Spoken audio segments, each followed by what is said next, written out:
بسم اللہ الرحمن الرحیم۔ السلام علیکم ورحمۃ اللہ وبرکاتہ۔ فضائل شب قدر، حدیث نمبر 5 پارٹ 2۔ اس قسم کے واقعات صحابہ کرام رضی اللہ تعالیٰ عنہ کے ثابت ہیں، لیکن اللہ تعالیٰ دانا اور بینا ہیں، قلب کے حال کو اچھی طرح جانتے ہیں، اس سے خوب واقف ہیں کہ کون سا ترک تعلق دین کی خاطر ہے اور کون سا اپنی وجاہت، کثر شان اور بڑائی کی وجہ سے۔ ویسے تو ہر شخص اپنے کینہ اور بغض کو دین کی طرف منسوب کر ہی سکتا ہے۔ دوسرا امر جو حدیث بالا میں معلوم ہوتا ہے وہ حکمت الہی کے سامنے رضا اور قبول تسلیم ہے، کے باوجود اس کے کہ شب قدر کا تعین کا اٹھ جانا صورتاً بہت ہی بڑی خیر کا اٹھ جانا تھا، لیکن چونکہ اللہ کی طرف سے ہے اس لیے حضور صلی اللہ علیہ وسلم کا ارشاد ہے کہ شاید ہمارے لیے یہی بہتر ہو۔ نہایت عبرت اور غور کا مقام ہے۔ اللہ جل شانہ کی رحیم و کریم ذات بندے پر ہر وقت مہربان ہے۔ اگر بندہ اپنی بدعمالیوں سے کوئی مصیبت میں مبتلا ہو جاتا ہے تب بھی اللہ جل جلالہ کی طرف سے تھوڑی سی توجہ اور اقرار اجزا کے بعد اللہ کا کرم شامل حال ہو جاتا ہے اور وہ مصیبت بھی کسی بڑی خیر کا سبب بنا دی جاتی ہے، اور اللہ کے لیے کوئی چیز مشکل نہیں۔ چنانچہ علماء نے اس کے اخفاء میں بھی چند مسائل ارشاد فرمائے ہیں۔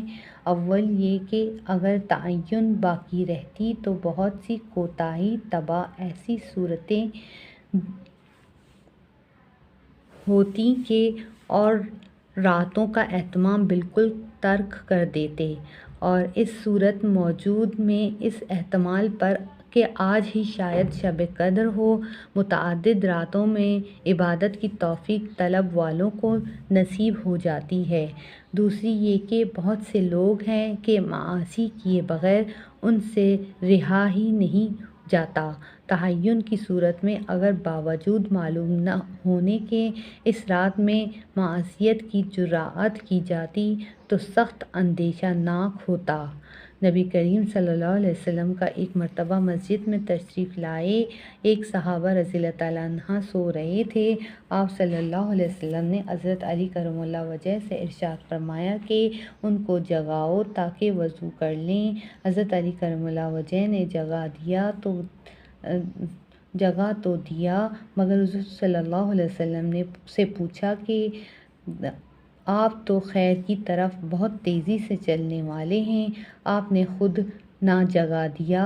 حضور صلی اللہ علیہ وسلم نے فرمایا، مبادا انکار کر بیٹھتا اور میرے کہنے پر انکار کفر ہو جاتا ہے، تیرے کہنے سے انکار پر کفر نہیں ہوگا۔